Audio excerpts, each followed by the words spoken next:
Première partie de l'enseignement de la morale, les principes généraux de la morale. Et tout d'abord, commençons par les actes humains. Puisque la morale, c'est la science pratique qui règle l'agir de l'homme, c'est-à-dire les actes que l'homme pose, eh bien, commençons par nous demander ce qu'est un acte humain. Qu'est-ce qu'un agir humain? Un acte humain, c'est un acte qui procède de l'homme, c'est-à-dire de son intelligence et de sa volonté. Pour dire brièvement, c'est un acte pensé et voulu. Ce qui définit un homme, par rapport au reste des créatures, c'est d'avoir une intelligence et une volonté, ou une liberté, c'est la même chose. L'acte humain, c'est l'acte qui donc procède de l'homme tout entier, posé par l'homme tout entier, c'est-à-dire l'acte qui est accompli avec intelligence et avec volonté. C'est un acte qui est pensé, qui est connu, qui est su, qui est réfléchi, et c'est un acte qui est ensuite voulu, posé avec pleine volonté. Voilà ce que c'est qu'un acte humain. Quand il manque l'une ou l'autre, c'est-à-dire ou la connaissance parfaite de l'acte, ou la volonté parfaite de l'acte, eh bien l'acte n'est pas tout à fait humain parce qu'il ne procède pas pleinement et de l'intelligence et de la volonté. On dit alors que c'est un acte imparfait, que l'on appelle aussi un acte de l'homme. Le somnambule, par exemple, celui qui marche pendant la nuit, sans s'en rendre compte, n'a pas la pleine connaissance de ce qu'il fait, de l'acte qu'il pose. Cet acte n'est pas un acte humain. C'est un acte, dit-on, de l'homme. C'est-à-dire un acte, bien sûr, posé par un homme, mais qui n'est pas posé pleinement par les capacités qui définissent l'homme, c'est-à-dire intelligence et volonté. C'est un acte de l'homme. L'acte humain qui nous intéresse donc en morale, c'est l'acte que l'homme pose de lui-même, pleinement, délibérément, consciemment, dit-on. Voilà, avec pleine volonté. C'est un acte humain, qui procède donc de l'intelligence et de la volonté. On voit d'ailleurs ce qui peut venir s'opposer à ce que l'acte soit pleinement humain ou pleinement moral. Par exemple, on a pris tout à l'heure le cas d'un acte de l'homme où il n'y avait pas pleine intelligence, mais il se peut que l'intelligence soit empêchée d'une autre façon et vienne s'opposer au volontaire, au pleinement volontaire ou au pleinement intelligent.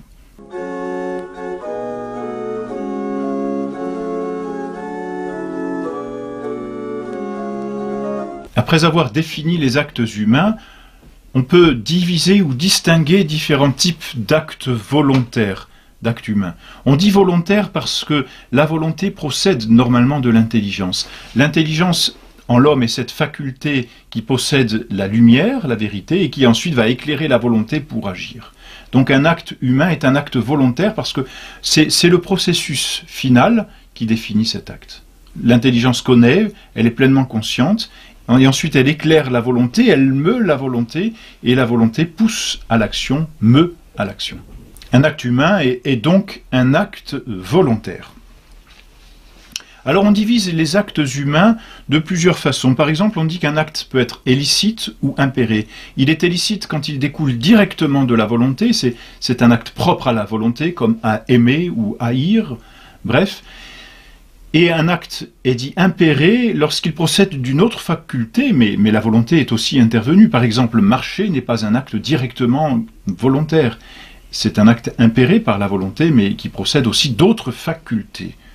On dit qu'un acte est intérieur ou extérieur, et ça c'est important parce qu'un acte humain n'est pas forcément un acte fait avec le corps. Souvent on pense agir et on pense à un acte extérieur. Mais non, attention, les actes intérieurs sont aussi des actes humains, parce qu'ils peuvent procéder de la volonté. Un acte intérieur tel que penser à quelque chose peut être un acte volontaire. Je décide de penser à telle chose. Je sais que j'y pense et j'y pense volontairement. Rien n'est visible extérieurement, cet acte est intérieur, mais il n'en est pas moins humain parce qu'il procède et de l'intelligence et de la volonté. C'est un acte humain. Un acte humain peut être divisé d'une autre façon encore. On dit qu'il est bon, mauvais ou indifférent. On dit qu'il est bon selon qu'il est conforme à la loi morale. On dit qu'il est mauvais selon qu'il est contraire à la loi morale. Et enfin, on dit qu'il est indifférent selon qu'en lui-même, il n'a pas de rapport à la loi morale. Par exemple, le fait de marcher n'a aucun rapport à la loi morale. Ça n'est ni bon ni mauvais, c'est indifférent. Le fait de se reposer, par exemple, c'est en soi, l'acte lui-même de se reposer est indifférent, c'est-à-dire sans rapport avec la loi morale. On peut diviser encore l'acte humain en un acte naturel ou un acte surnaturel, selon qu'il procède simplement des habitus ou des facultés naturelles, ou bien qu'il procède de facultés surnaturelles, par exemple de charité. Faire l'aumône, donner de l'argent à un pauvre, par exemple, c'est un acte naturel si c'est fait simplement par pitié. Cela procède des facultés naturelles. Si c'est fait pour la gloire de Dieu, si cela procède de la charité divine, c'est un acte surnaturel, parce qu'il procède d'une vertu surnaturelle, la charité. Voilà donc comment on peut diviser les actes humains.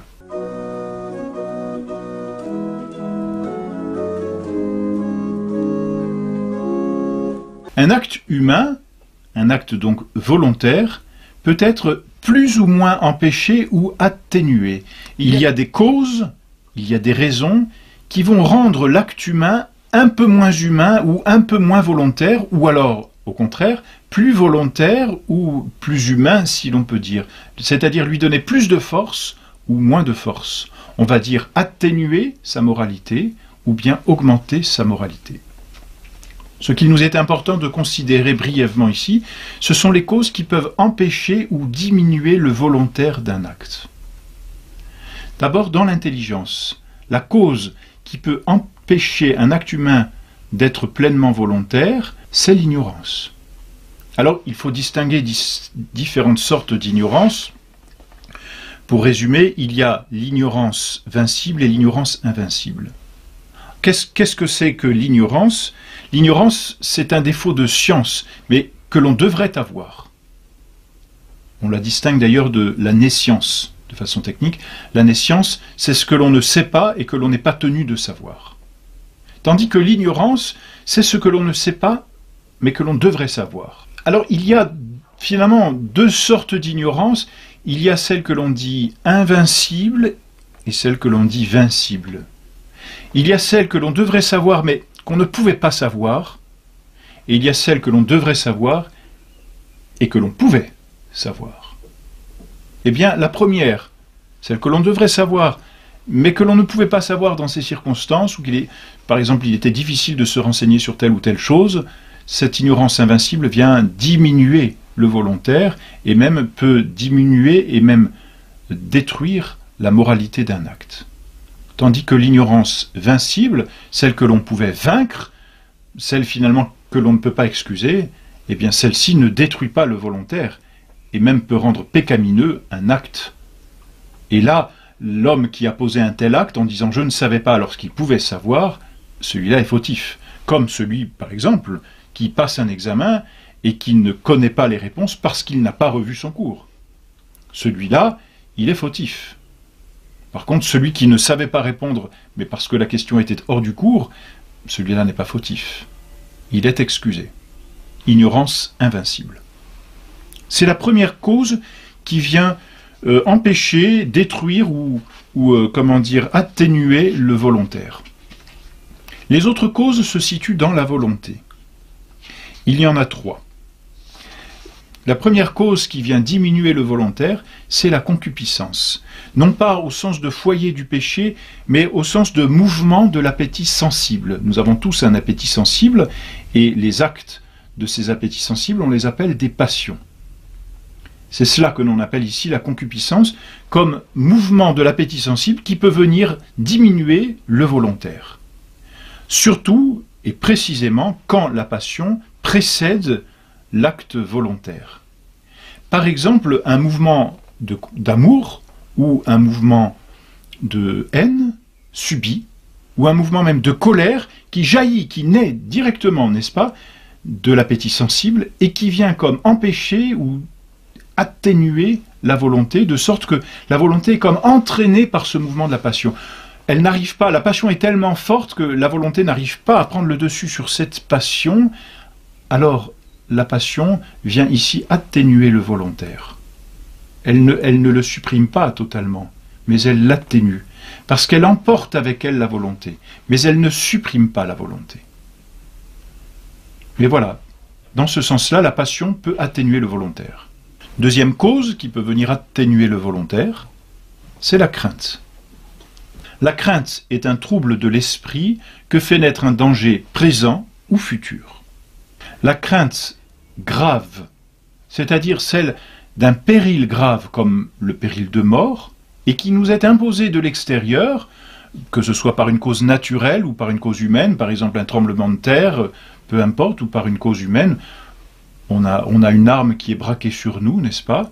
Voilà, là, nous sommes dans un cas de crainte grave et extérieure. Cette crainte peut excuser du péché, mais en aucun cas, elle ne permet de poser un acte qui est intrinsèquement mauvais.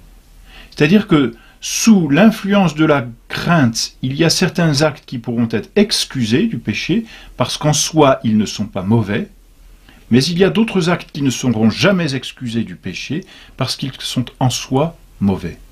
Par exemple, renier Dieu est toujours mauvais. Et donc, même la crainte grave extérieure ne peut excuser d'un tel reniement. Il n'est jamais permis, sous la crainte grave, de renier Dieu, ou de poser un acte intrinsèquement mauvais. Mais par contre, cette crainte peut, dans certains cas, diminuer le volontaire. Quatrième cause, enfin, qui peut diminuer le volontaire, c'est la violence. La violence, c'est une contrainte extérieure, libre, qui force la personne. Donc, celui qui pose l'action est forcé de la poser. Donc il y a plus que la crainte, il y a une violence, c'est-à-dire il y a une cause qui vient mouvoir, une cause extérieure qui nous meut et finalement qui nous fait poser de force un acte extérieur, mais qui jamais ne peut emporter notre adhésion intérieure.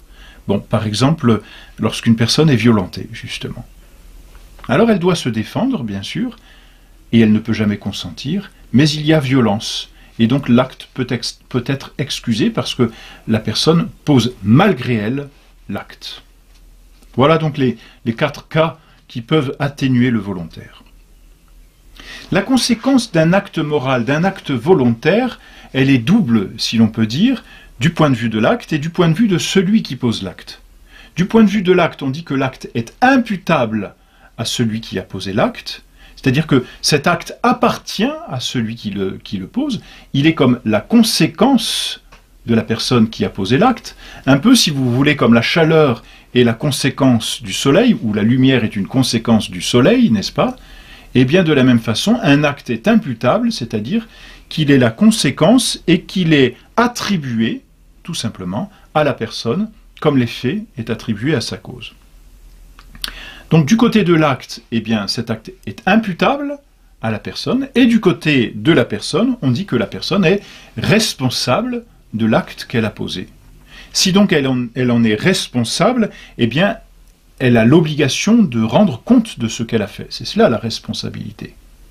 Rendre compte de l'acte que l'on a posé. Il suffit de retenir simplement qu'un véritable acte humain est un acte pensé, pleinement conscient, et voulu, c'est-à-dire qui procède et de l'intelligence et de la volonté.